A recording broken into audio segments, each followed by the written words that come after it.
Hello दोस्तों, नमस्ते, जय माता दी। अपने चैनल सोनम औद्योगिक नेहा औद्योगिक दोनों पे आप लोग का स्वागत करती हूँ। छोटा सा बहुत प्यारा कहाना नाच गीत लेके आई हूँ आप सबके लिए। आप लोग सुनिएगा, फुल वॉच करिएगा, कमेंट बॉक्स में जरूर बताइएगा कि कैसा लगा। तो चलिए मैं सुनाती हूँ, आप लोग सुनिए।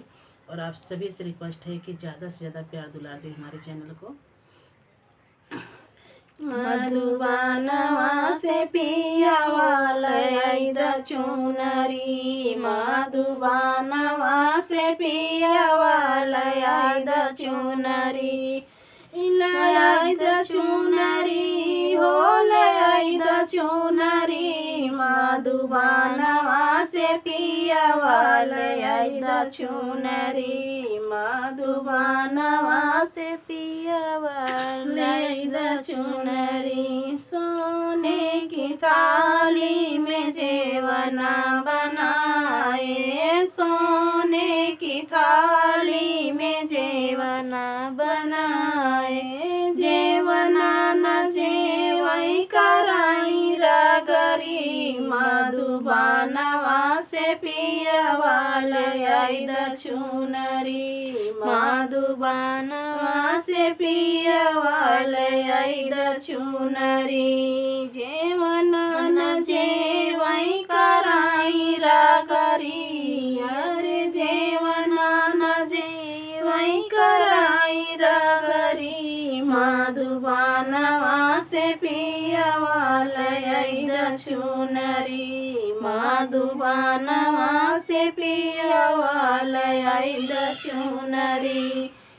सोने का लोटा गंगा जल पानी, सोने का लोटा गंगा जल पानी, गेरुआ न घूटाई कराई रगरी, अरे गेरुआ न घूटाई कराई रगरी, मधुबनवा से पियावा लई द चुनरी, मधुबनवा से पियावा लई द चुनरी, मधुबनवा से पियावा लई द चुनरी।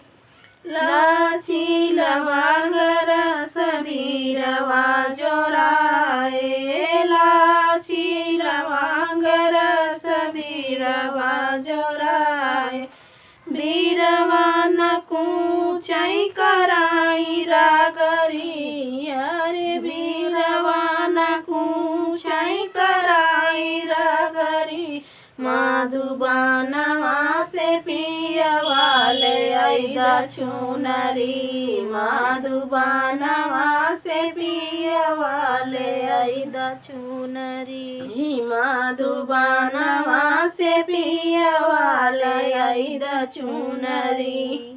फूल ही बीनी चुन से जिया लगाए, फूल ही बीनी चुन से जिया लगाए, से जिया न सूतई कराई रगरी, अरे से जिया न सूतई कराई रगरी, मधुबनवा से पियावा लई द चुनरी, मधुबनवा से पियावा लई द चुनरी, मधुबनवा से पियावा लई द चुनरी।